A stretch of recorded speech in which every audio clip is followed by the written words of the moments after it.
Alors on a été évidemment, comme tous les hôtels, impactés par la fermeture des remontées mécaniques. Après, on a des clients qui ont joué le jeu quand même. Nous, on a joué le jeu pour ouvrir, pour qu'ils puissent venir, parce qu'on a aussi des gens qui viennent se reposer, qui viennent en famille et qui ont vraiment pu trouver ce qu'ils cherchaient. Aujourd'hui, on a un ciel bleu, donc on a un très bon retour client. On est prêt à les recevoir, voilà, seulement c'est pas facile dans cette période. Taux de fréquentation, alors si on parle que de l'hôtel, on est la semaine précédente et cette semaine, nous sommes à peu près à 60%, 60 à 70%, 66% la semaine dernière, 63% cette semaine.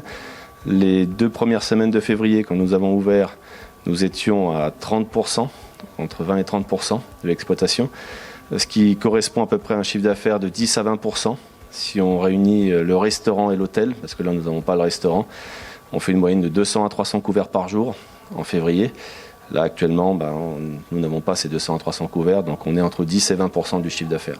C'est un peu bizarre parce que là on va faire un mois de février qui est même meilleur que celui de l'an dernier. Donc ça s'explique par le fait qu'on est tout petit. Donc en fait ce qui s'est passé, c'est qu'on a un volume de fût qu'on ne fait plus, qu'on a transposé en bouteille.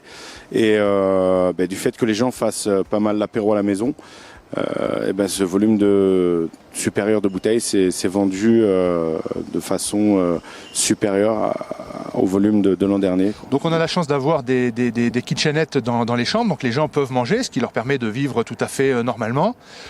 Pour les autres clients qui trouvent évidemment les restaurants fermés, on a mis des micro-ondes à disposition, on leur donne un kit couvert, un kit pour qu'ils puissent un petit peu manger, se faire à manger dans leur chambre. Nous on sert évidemment les déjeuners.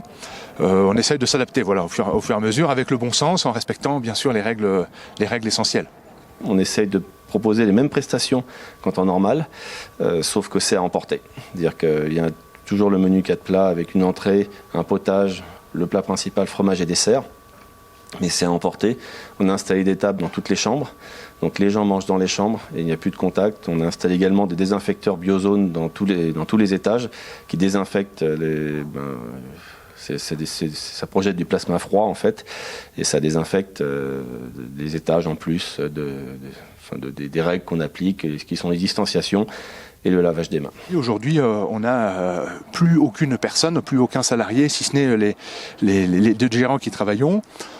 On a ce qu'on peut dire, c'est qu'on a également des fournisseurs qui sont dans la vallée, qui eux n'ont pas d'aide et qui vraiment tirent la langue aussi, parce que c'est pas seulement les hôtels, c'est aussi tout un écosystème avec des gens qu'on ne voit pas forcément, mais qui pour eux c'est vraiment très très dur. Si, on bosse beaucoup avec les restaurateurs, les bars, la GMS, les particuliers également, puisqu'on a un point de vente direct ici à la brasserie.